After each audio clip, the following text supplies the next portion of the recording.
So, hi, welcome to Door Closers episode 4.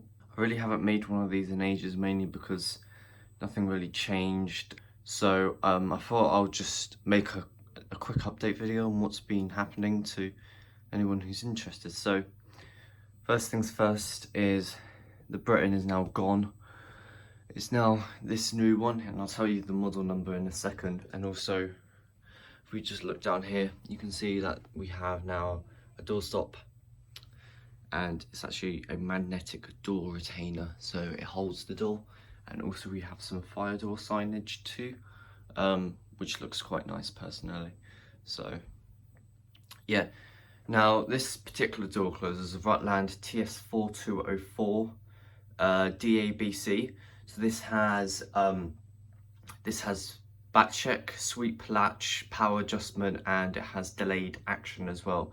But that's not in use because I don't really need delayed action on this door. So yeah, now there it is. As you can see, it's polished nickel as well, which looks quite stylish. So, and the old closer that was here was silver. So yeah, now I'll open the door and I'll show you what the speed is. So yeah. So I haven't got the back check, but sort of, you can sort of feel it just a little. And there it is. I'm not gonna put it all the way to fully open because it will engage. Yeah, there we go.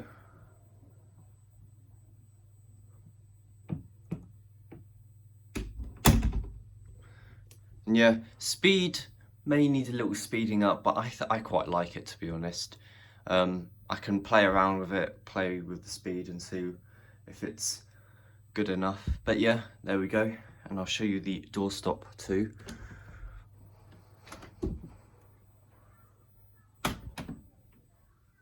There we go. Now that holds.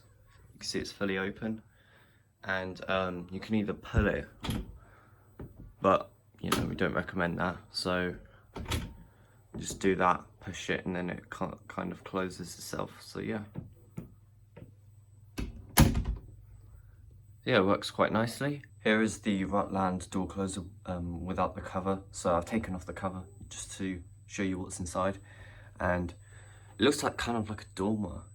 Really, it's kind of, this is sort of a bit of a generic body, really. I've seen these time and again with these stylish ones, but usually you just put all over cover on it.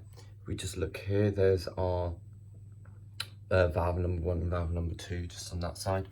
Then we have our back check and our power, and the delayed action is actually on the top, so it's somewhere here where the pinion is. So yeah, it's a bit of an awkward place to put it, or depending on what way you mount it, it's either down there or up there. So yeah, and let's move on to the closer in the garage. Now here's the door closer in the garage, exactly the same one. The only changes I've made is I've replaced the arm, and so I can actually adjust the length of it, because before I couldn't. So, and also you can see there's a couple of old holes where the bracket used to be, but I've just moved it across a little just so it has slightly better mechanical advantage in terms of pulling the door shut. So yeah, that's why I did that. Nothing, I mean, I've added some padding just here just to make it sound a bit softer, quieter. So yeah, I'll show you what the speed is. I've also got the back check to work properly too, and I've increased the power a little just so the door feels a little bit more firm. And yeah,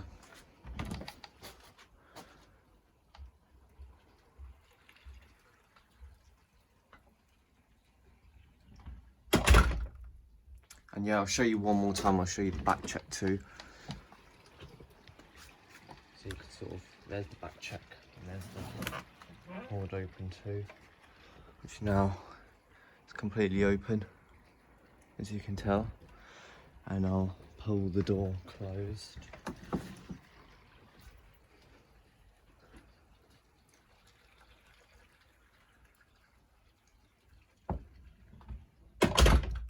And yeah, there we go.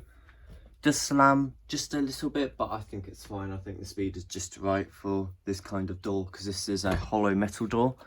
So it's quite a bit heavier, so yeah, Thank you guys for watching. Any questions or comments, please ask. So yeah, and goodbye guys.